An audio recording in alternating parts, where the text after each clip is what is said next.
I call Jonah Naylor. Thank you, Mr Speaker.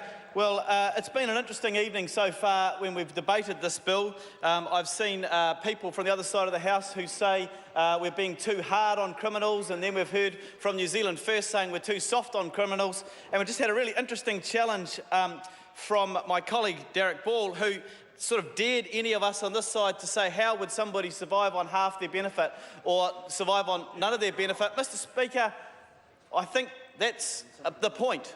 Actually, if somebody needs to take responsibility, as most people do, for ensuring that they continue to have the income coming into their house, then actually there are some responsibilities that go with that.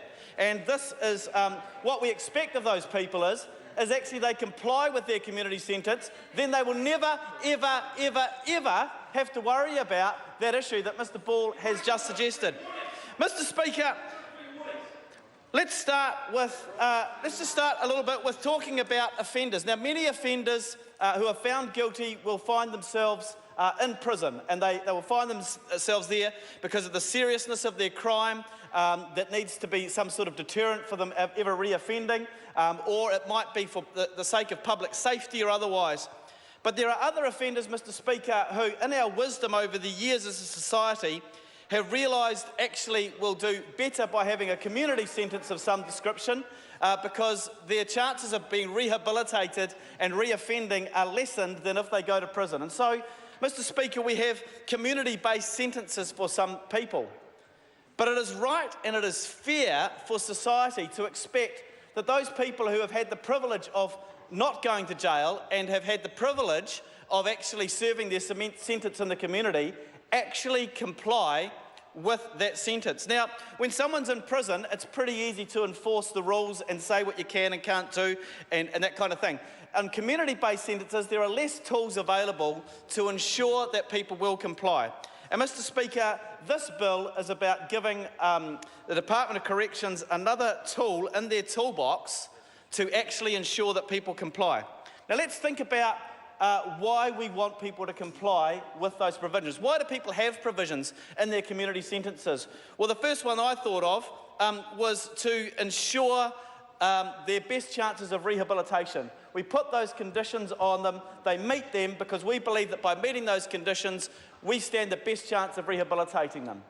And yet what I'm hearing from the other side of the House is, let's not make them, let's not force them, let's not make sure that they comply with those. So actually, by voting against this, Mr Speaker, what I hear from the other side of the House is, we don't care about rehabilitation, we don't want to see these people rehabilitated because we're not going to give the probation officers the tools to be able to have at their disposal to ensure that people will comply.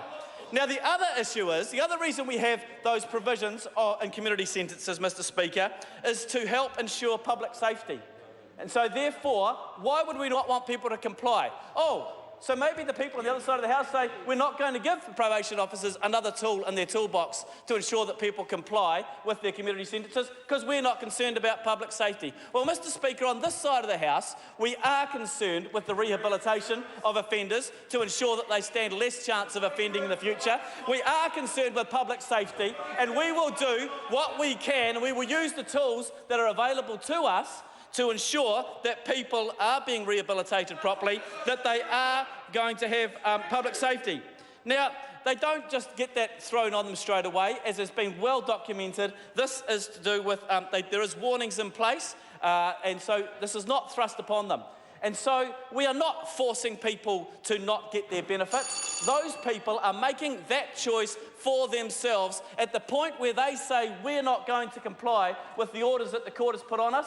They are making the choice themselves not to bring income into their own household. I'm not going to stand here and make excuses for that because those people need to take responsibility for themselves. Finally, Mr Speaker, it is coming to the Social Services Security.